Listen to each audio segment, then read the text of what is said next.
devemos guardar o sábado, sim ou não?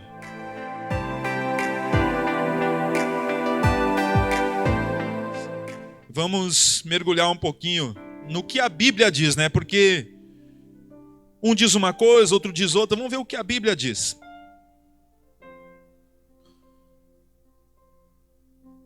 Gálatas 3:10. Todos quantos, pois, são das obras da lei, estão debaixo de maldição. Olha que coisa forte isso.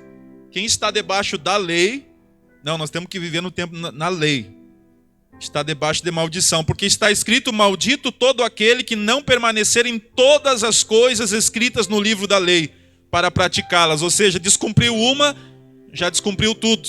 Aí eu volto e pergunto para você: existe algum homem, fora Jesus, porque ele cumpriu, fora Jesus, existiu algum homem que conseguiu cumprir toda a lei?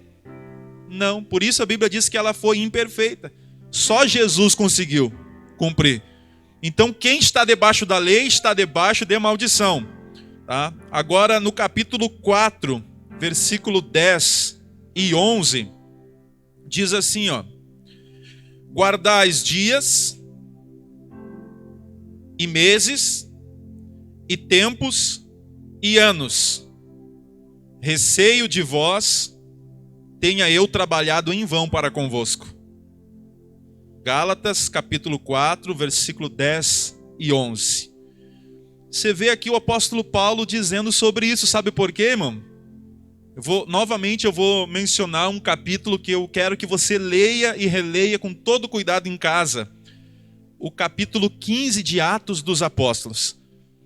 Porque ali fala um dos concílios que teve em Jerusalém, porque começou a haver uma discussão entre os presbíteros, entre os líderes da igreja, porque uns diziam assim: não, eles têm que fazer tal coisa porque está na lei. A palavra que veio para os gentios, que somos nós, eles têm que ser circuncidados. E começou uma briga, então foi feito um concílio, uma reunião, uma assembleia geral entre os líderes da igreja na época, a igreja primitiva, para tomar essa decisão. Vamos ver se os gentios precisam fazer tal coisa ou não. E eles decidiram que não precisavam.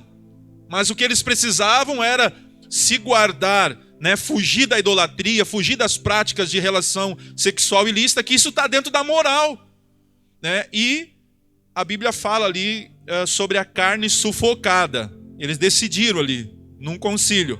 Mas nada foi dito a respeito disso. Então Paulo está dizendo aqui ao povo, aos Gálatas: vocês guardam dias, meses, tempos e anos. Receio de vós, tenha eu trabalhado em vão para convosco. Por que Paulo está dizendo? Vocês estão preocupados em guardar a lei? Então o meu trabalho foi em vão. Sabe por quê? Porque Paulo veio e apresentou Jesus para eles. Apresentou a graça de Deus, o favor de Deus. E eles estavam preocupados, eles não aceitavam Jesus de fato, então estavam tão preocupados só com a lei, e não viram que chegou agora o favor de Deus, que Jesus morreu na cruz, que Ele pagou um preço por nós, que Ele cancelou nossa dívida através do seu sacrifício. E eles estavam tão preocupados. Por quê? Porque o coração deles estava distante de Jesus. Talvez até a mente dele estava preocupada só com a lei. Lei, lei e lei. Mas o coração estava distante. Então Paulo disse: meu trabalho está sendo em vão. Romanos 3, 28. Aqui é muito interessante esse texto. Ó. Romanos 3, 28. Coloca o 23, Estevão, aqui. Coloca o 23. Deixa eu ver. Olha o 23 do capítulo 13 de Romanos. Todos pecaram e carecem da glória de Deus. Algumas Bíblias dizem: destituídos foram da glória de Deus. Ou até mesmo separados foram da glória de Deus. Todos pecaram. Quantos pecaram? Quantos pecaram? Todos. Todos pecaram. A partir de Adão, todo que nasce, ele já nasce em pecado. Já nasce separado de Deus. Davi, ele disse: em pecado me concebeu minha mãe. Então, todos precisam ser levados a Jesus. As crianças que estão aqui, ó, estão sendo conduzidas a Jesus. Vai chegar um momento que elas vão ter discernimento e aí elas vão tomar a decisão de aceitar sim ou não ao Senhor Jesus. Eu tenho certeza que vão aceitar porque estão seguindo nesse caminho e vão permanecer em nome de Jesus. Está escrito na palavra. Então aqui todos pecaram. Então agora nós éramos, vamos colocar assim, estamos na condição de pecador. Eu estou condenado. O pecado, o salário do pecado é a morte. Está escrito. Então eu estou condenado ao inferno. O pecado me condenou ao inferno.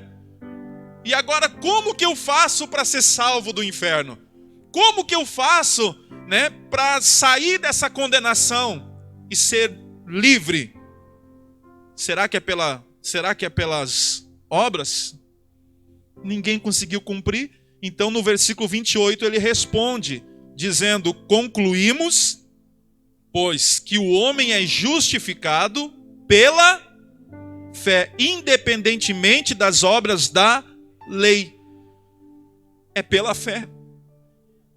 Isso que Paulo falou, pela graça sois salvos mediante a fé, não por obras, para que ninguém se glorie. Então, nós somos salvos pela graça. Ninguém é justificado. Você lembra que eu falei sobre o que é justificação? Justificação é o ato, até na questão jurídica, justificar é você tornar uma pessoa que é culpada, você tornar ela inocente. Isso é justificação. Foi o que Jesus fez com você, foi o que Jesus fez comigo. Éramos pecadores, estávamos mortos em nossos próprios delitos, disse Paulo aos Efésios.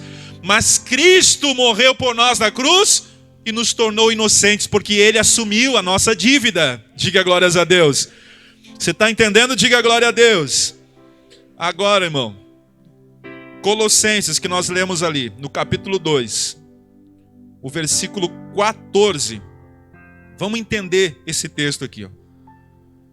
O sábado fazia parte da lei, e esta foi por Cristo abolida. Amém? Tendo cancelado o escrito de dívida. Quem é que devia? Quem é que devia? Nós. A dívida era nossa. Tendo cancelado, quem é que cancelou? Jesus. A dívida que era contra nós e que constava de ordenanças, o qual nos era prejudicial. Está falando da lei. A lei constava de ordenança. Então ninguém conseguiu cumprir a lei, e aí todo mundo endividado. Mas ele cancelou o escrito de dívida que era contra nós e que constava de ordenanças, o qual nos era prejudicial, removeu-o inteiramente, encravando-o na cruz. Diga glória a Deus. Ou seja, quando ele morreu na cruz, ele cancelou o escrito de dívida. Tem um texto em Hebreus que fala que sem derramamento de sangue não há remissão de pecados. Por isso Jesus derramou todo o sangue dele. Todo que crê nele é cancelado o escrito de dívida. Agora, 2 Coríntios 3,14. Vamos juntar o quebra-cabeça. 2 Coríntios 3,14. Paulo está falando sobre a liberdade, porque os judeus ali em Corinto também estavam nessa questão, se escravizando os outros. Eles estavam escravizados pela lei, estavam escravizando, querendo colocar um jugo que eles não podiam suportar. Então Paulo, ele foi ensinar sobre a liberdade, onde o Espírito de Deus está a liberdade. Então ele diz no versículo 14: mas os sentidos deles se embotaram, pois até o dia de hoje, quando fazem a leitura da antiga lei, o mesmo véu permanece, não lhe sendo revelado que em Cristo é removido. Mas até hoje, o versículo 15, quando é lido Moisés, a lei do Velho Testamento, o véu está posto sobre o coração deles. Quando, porém, algum deles se converte ao Senhor, o véu lhe é retirado. Ora, o Senhor é o Espírito, e onde está o Espírito do Senhor, aí há liberdade.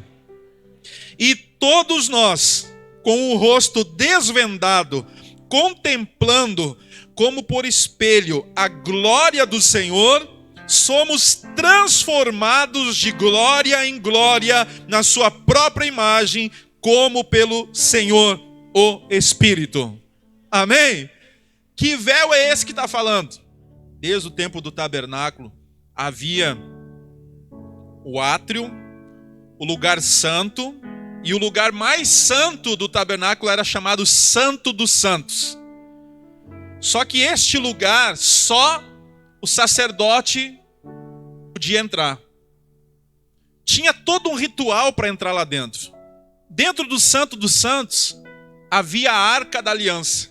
A Arca da Aliança era o utensílio que era a forma de manifestar visivelmente às pessoas a presença de Deus.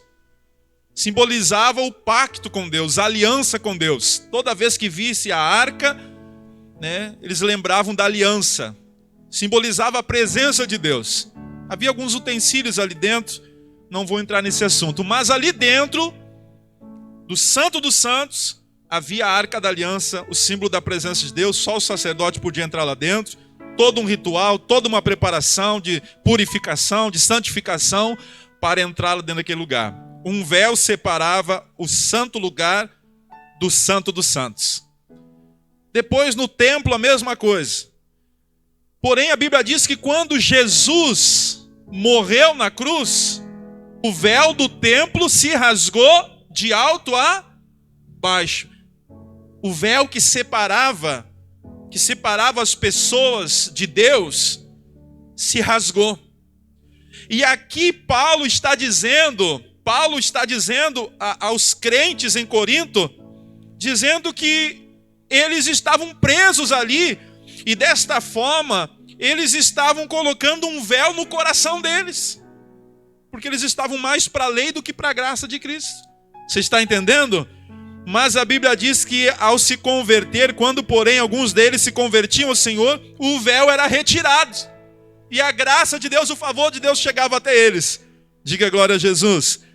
E onde o Espírito do Senhor está, aí a liberdade. Então o Espírito Santo veio trazer a liberdade para o seu povo. Eu vou mencionar algo importante que o Lucas mencionou aqui no culto jovem, que é importante, muitos por pensar assim, não, o véu do templo se rasgou, agora nós temos acesso. Eles pensam que o critério mudou. Mas o critério continua o mesmo. Eu não posso entrar na presença de Deus só porque o véu se rasgou, porque ele morreu e conquistou esse direito. Agora eu posso entrar de qualquer jeito? Não. As minhas vestes, elas precisam ser limpas ainda. Por isso a Bíblia diz, em todo tempo sejam alvas as tuas vestes e jamais falte o óleo sobre a tua cabeça. Ou seja, o critério continua o mesmo. Santificação, purificação e agora muito mais. Porque agora todos nós temos esse acesso, então muito mais precisamos estar em santificação. Aliás, a Bíblia diz, né? 2 coisas para ver a Deus. Seguir a paz com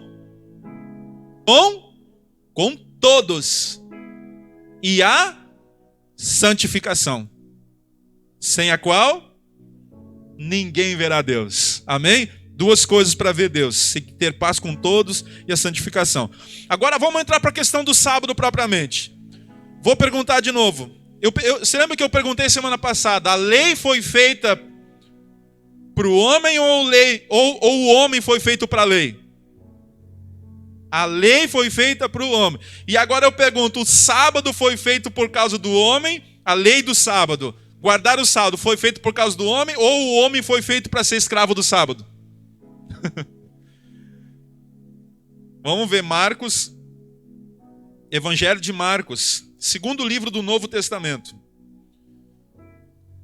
Marcos, capítulo 2, verso 27 e 28. Olha só.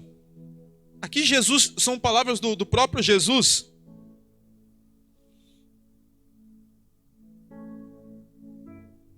Acrescentou, o sábado foi estabelecido por causa do... Aqui Jesus está explicando. O sábado foi estabelecido por causa do homem. e não o homem por causa do sábado.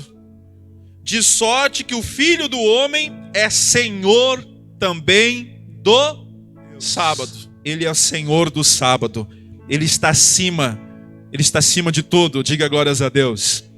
Marcos capítulo 13, versículo 32.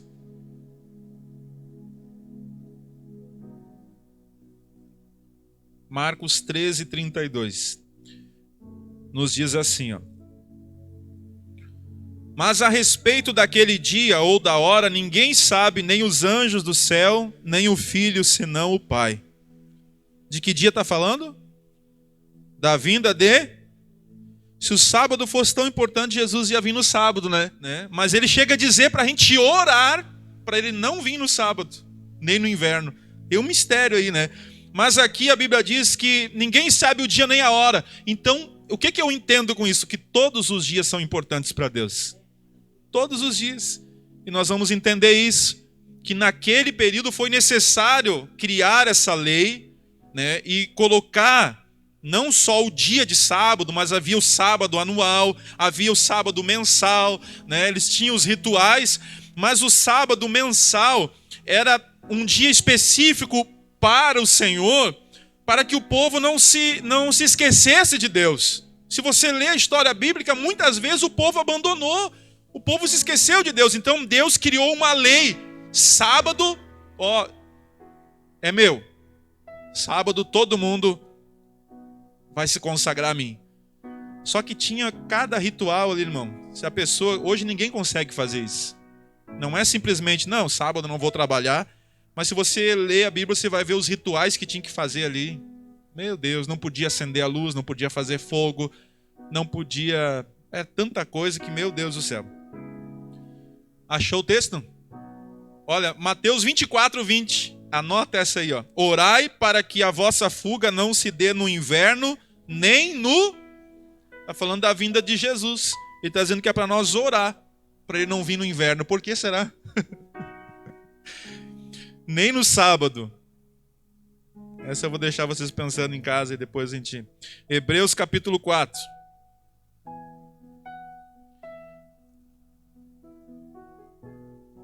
Vamos lá em Hebreus capítulo 4.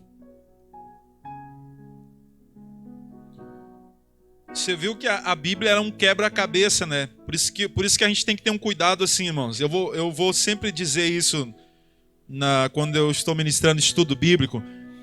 Eu não posso pegar um texto isolado da Bíblia e criar uma doutrina, criar um ensino baseado num texto só. Eu preciso analisar o contexto cultural, o contexto histórico, geográfico, e eu preciso analisar, né, outros textos, outras passagens da Bíblia com o mesmo assunto. Tá? Então, não criar uma doutrina em cima de um texto que eu li. Capítulo 4... do livro de Hebreus, ele vai nos falar aqui um pouquinho acerca do sábado. Quer ver? Vamos ler do versículo 1 em diante. Temamos, portanto, que sendo nos deixada a promessa de entrar no descanso de Deus, grave isso, o descanso de Deus, suceda parecer que algum de vós tenha falhado, porque também a nós foram anunciadas as boas novas, como se deu com elas, mas a palavra que ouviram não lhes aproveitou, visto não ter sido acompanhada pela fé naqueles que a ouviram. Nós, porém, que cremos, entramos no descanso conforme Deus tem dito. Assim jurei na minha ira, não entrarão no meu descanso, embora certamente as obras estivessem concluídas desde a fundação do mundo. Porque em certo lugar, assim disse no tocante ao sétimo dia, e descansou Deus no sétimo dia, de todas as obras que fizera. E novamente no mesmo lugar, não entrarão no meu descanso. Visto, portanto, que resta entrarem alguns nele, e que por causa da desobediência não entraram aqueles aos quais anteriormente foram anunciadas as boas novas. De novo determina certo dia, hoje, falando por Davi, muito tempo depois, segundo antes fora declarado: hoje, se ouvides a sua voz, não endureçais o vosso coração. Ora, se Josué lhes houvesse dado descanso, não falaria posteriormente a respeito de outro dia. Portanto, resta um repouso para o povo de Deus. Eu vou terminar aqui, mas você pode ler depois em casa, continuar lendo. O que o texto está falando, irmão?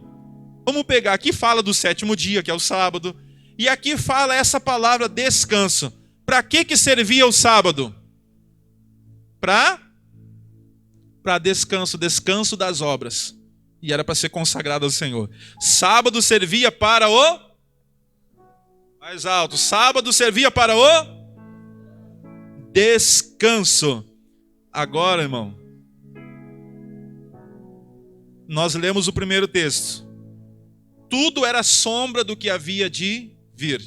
Abra em Mateus capítulo 11, versículo 28.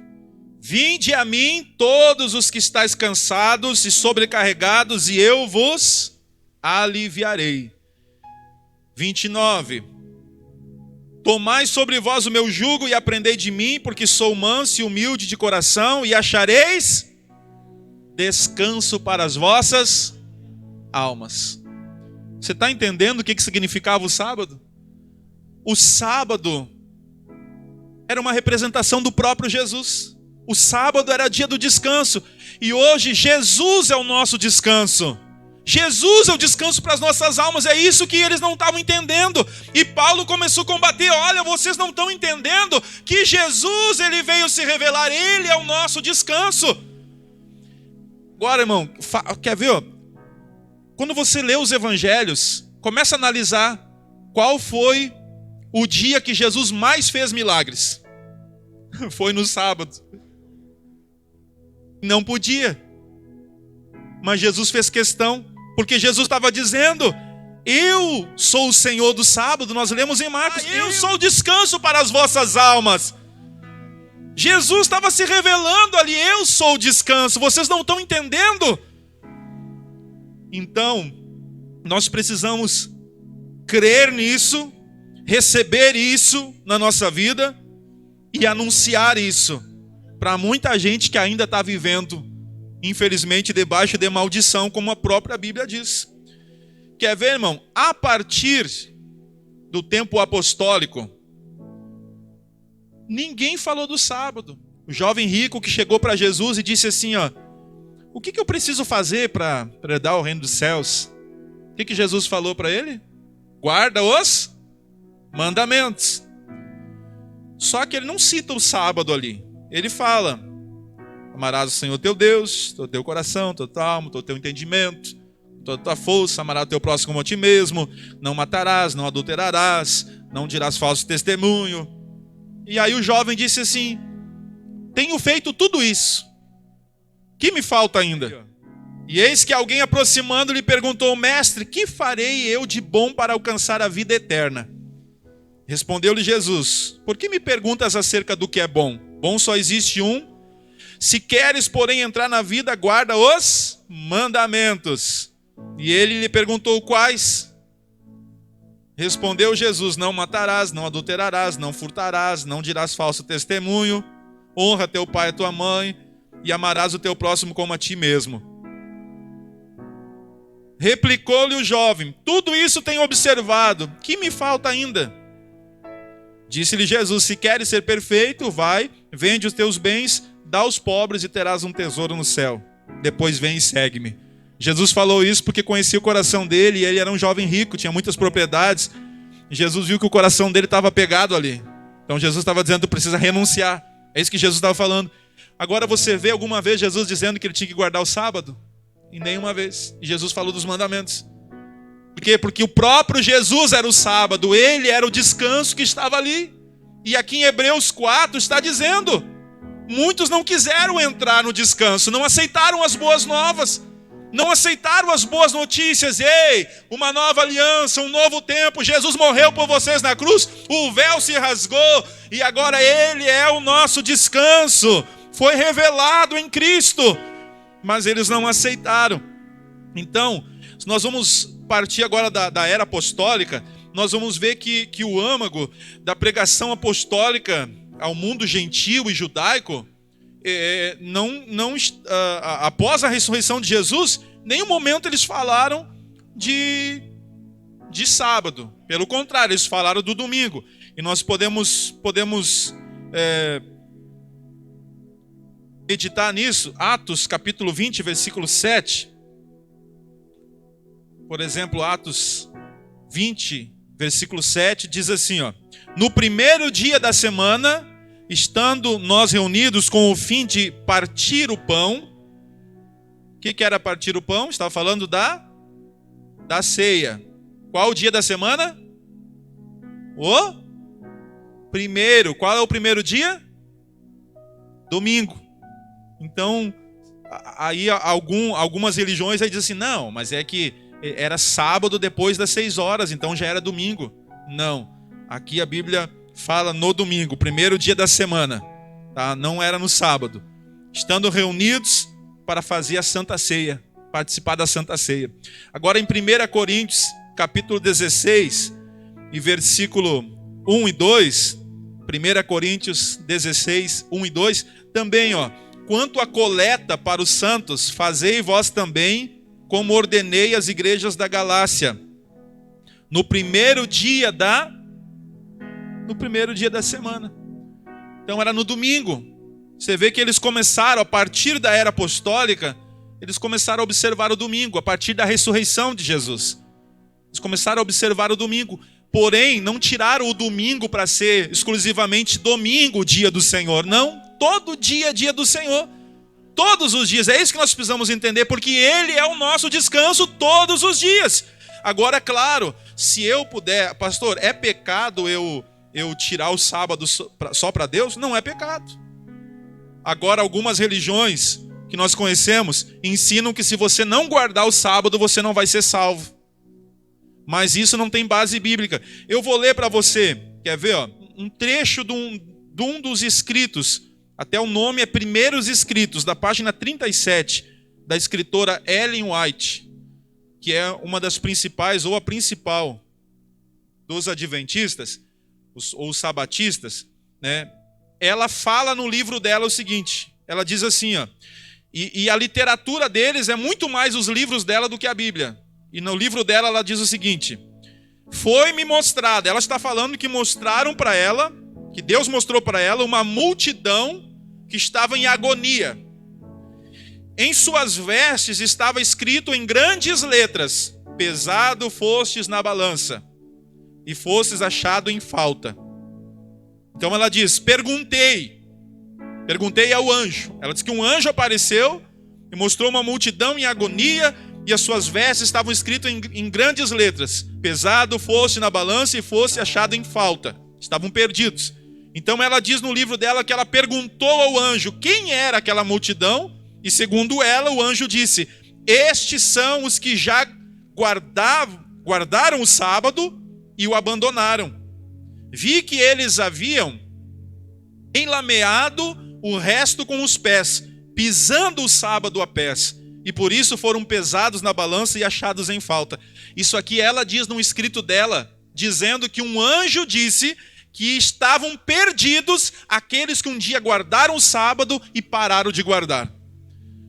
Agora, o que vale? É o escrito dela ou a Bíblia? Só que eles classificam ela como uma profeta, a mesma coisa que os escritores da Bíblia. Eles classificam a mesma coisa.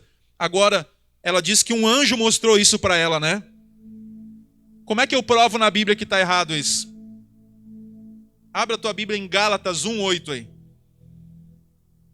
Se alguém chegar e dizer assim, ó, um anjo apareceu para mim. Inclusive a fundação dessa igreja foi dada diz ela, pela visão de um anjo. Assim como os testemunhas de Jeová também. Gálatas 1:8. Mas ainda que nós... Quem é que está falando a palavra? Paulo. O apóstolo Paulo. Cheio do Espírito Santo. Ele está dizendo, ainda que nós, ou mesmo um anjo vindo do céu, vos pregue evangelho que vá além do que vos temos pregado, seja anátema. O que significa anátema? Significa maldito. Anátema significa maldito. que Paulo está dizendo? Ainda que a gente fale para vocês um evangelho que vá além do que nós temos ensinado, o que nós recebemos de Jesus, até na ceia, o que Paulo diz? Porque eu recebi o que também vos entreguei. O que eu entrego para vocês é o que Jesus ensinou. Então ele está dizendo, o que passar disso, mesmo que um anjo venha do céu e vos pregue um evangelho que vá além do que nós temos pregado, seja maldito. Por isso, nós lemos ali que quem está debaixo da lei está debaixo de maldição. Então o que vale? Vale um escrito de uma mulher que já se perdeu, já foi constatado quantas vezes que é uma falsa profeta, porque ela já publicou várias vezes que Jesus ia voltar no ano tal, no dia tal, assim como outras religiões anunciaram que Jesus ia voltar. E o que nós lemos em Marcos capítulo 13? Que ninguém sabe o dia nem a hora, só o Pai sabe. Então como que eu vou falar? Não, Jesus vai voltar no dia 22, não, isso aí é maldição. Qual o significado do sábado, irmão? O sábado significa descanso e libertação do trabalho. Cristo trouxe o descanso e a libertação do pecado. Amém? O sábado representava isso, descanso e libertação do trabalho. Cristo trouxe descanso para as nossas almas e libertação do pecado. Somos livres em Jesus, amém? Somos livres em Jesus. Jesus é o descanso para o qual a sombra do sábado apontava. Mesmo a libertação e o descanso que Jesus nos dá, agora são apenas uma antecipação do descanso verdadeiro que os cristãos experimentarão no céu. Amém? Depois que você aceitou Jesus, fala para mim, irmão. Depois que tu aceitou Jesus, a tua alma não está mais descansada? Não é verdade, irmão? Quantos viviam uma vida de aflição, de tormento, mas ao aceitar Jesus recebe descanso para a alma? Por quê? Porque a palavra é verdadeira. Aleluia, glórias a Deus. Vamos adiante aqui. Agora tem um texto que eles usam muito. Êxodo capítulo 31, versículo 16 e 17.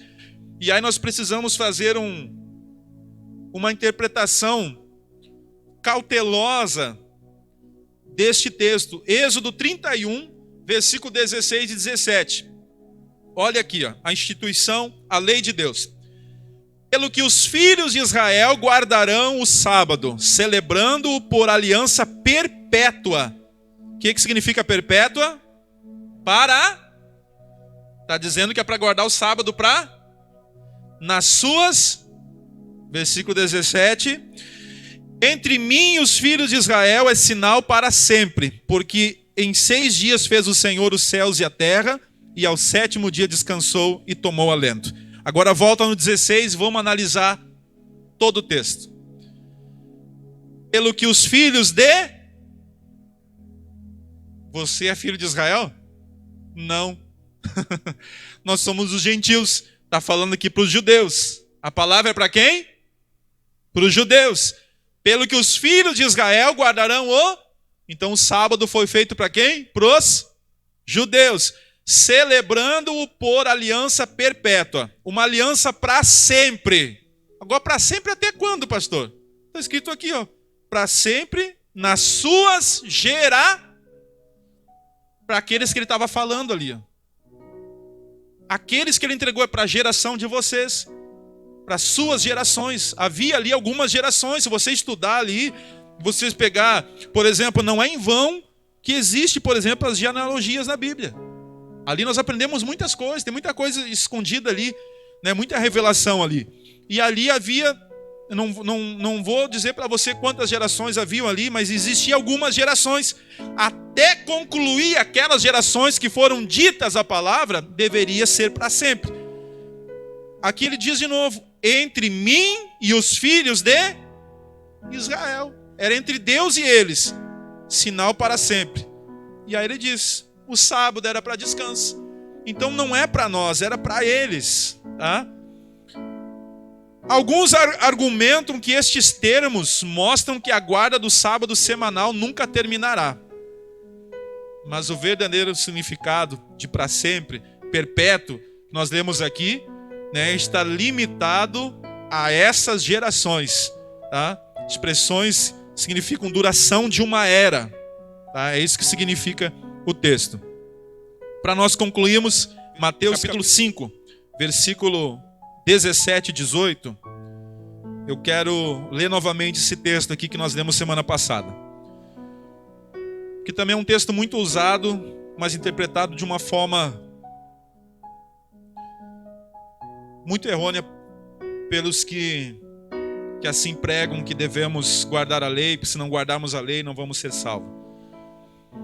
Mateus 5, 17 e 18. Não penseis que vim revogar a lei. Revogar significa destruir. Esse é o sentido da palavra aqui. Não penseis que vim destruir a lei ou os profetas. Não vim para revogar, vim para cumprir. Jesus veio para cumprir. Porque em verdade vos digo, até que o céu e a terra passem, nem um i ou um tio jamais passará da lei, até que tudo se... Então o texto já está respondendo tudo. Quando ele usa a expressão i e o tio, são as menores expressões ali na linguagem hebraica. Nem que as menores leis, ele diz, até que o céu e a terra passem, nem as menores jamais passará da lei, até que tudo se... Esse até, irmão, esse até que a gente precisa entender. Por exemplo, se eu digo para o Ezequiel assim, ó, Ezequiel, tu tá proibido de tocar teclado até sábado que vem. Domingo que vem ele pode tocar? Pode ou não? Porque eu proibi ele até... E que Jesus falou aqui. Eu não vim revogar até que tudo se... E Jesus cumpriu a lei, sim ou não? Sim, ele é o cumprimento da lei. Então no momento que ele cumpriu, por isso nós lemos semana passada que ele aboliu na sua carne. Quando Jesus morre na cruz, ele cumpriu toda a lei e os profetas ali. Porque tudo apontava para ele. Então no momento que ele cumpriu, ela foi abolida. E hoje nós somos livres. Jesus é o nosso descanso, né? Agora quem não crê dessa forma, continue debaixo de maldição. Está escrito, mas ele veio resgatar os que estavam debaixo da maldição. E graças a Deus que ele me resgatou. Graças a Deus que ele te resgatou em nome de Jesus. Tá? E tem uns que querem colocar um jugo sobre a pessoa que nem eles mesmos podem carregar. E não entra no reino do céu e impede os outros de entrar. Mas eu e você, em nome de Jesus, somos livres, porque Cristo nos libertou. Diga glórias a Deus. Fique de pé em nome de Jesus. Cristo nos libertou.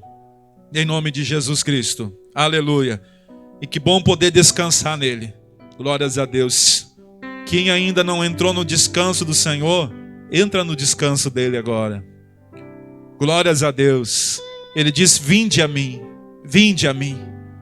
todos os que estáis cansados e sobrecarregados, e eu vos aliviarei.